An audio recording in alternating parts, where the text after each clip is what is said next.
A few weeks back we asked the question, is Dark Souls 3 difficult?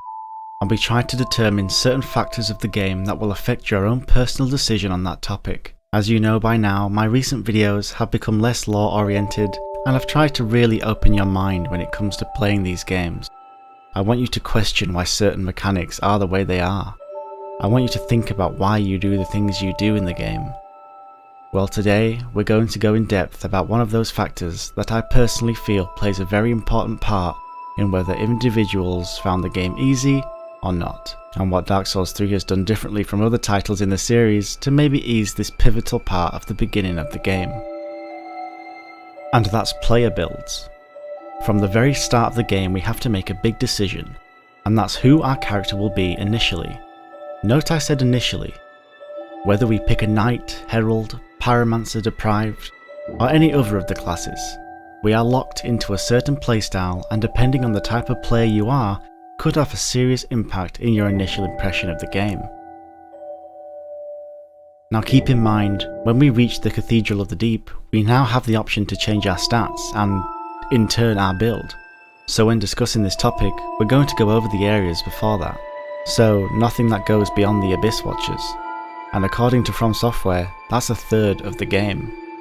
Also, by the time you've finished the High Wall, you'll have the option to diversify your character and start to flesh out what build path you want to take. So really, picking your initial build is only really important until then. So why do we have these options open to us? Well, Dark Souls at its core is an ARPG, or action role-playing game. We make these characters and we can choose to roleplay with them, giving them an identity, or not give it much thought, find what's best for us as a player and go with it. As many of you know, I do roleplay in these games. I have a character type and build I have used in all the Souls games, and I've stuck with it throughout them. Obviously I've got multiple characters and these all have their own story and build paths. I know what type of character I'm going to play just by their name. I enjoy paladins, so for my initial playthrough of Dark Souls 3, I picked my paladin out of my assortment of characters. His name is Tyrell, and I know there and then what path I was going to go down. The starting class I chose was the Herald, so I was going to go for a Strength and Faith build. My second playthrough I chose my character Elivale.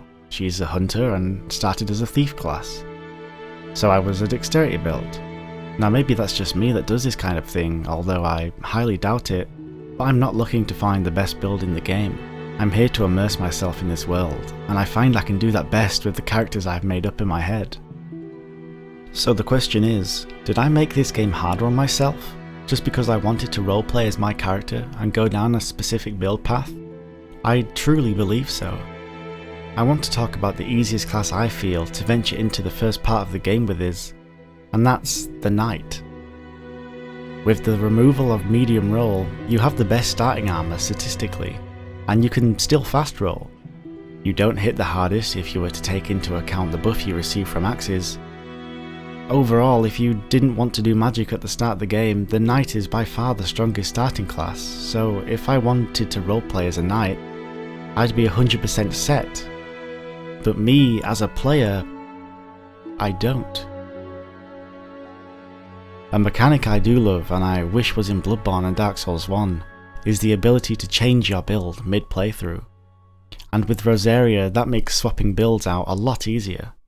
Also, the currency used to change said build is very easy to acquire, which I'm very thankful for. Like I mentioned earlier, my own personal characters have a set path, but if something does go drastically wrong, it's always nice having that escape net to fall back on, even in a Dark Souls game. So I want to run this question by you, and I'd like for you to really think about it. When you play Dark Souls 3 for the first time, or in fact any Dark Souls game, did you feel your build affected you in a positive or negative way? Or do you not think it mattered at all? Did you even give your initial class pick much thought?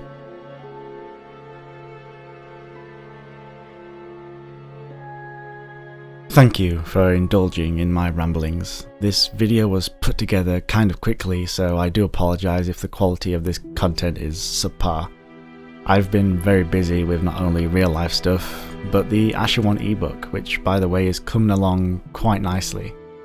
I've had a lot of submissions and you guys have all really come together, and you have no idea how much I appreciate each and every one of you. Those of you who are interested in the ebook, make sure you follow me on Twitter. I'm posting updates quite frequently about it, and it's easier for me to send a message out to everyone involved there rather than sending an email out to everyone.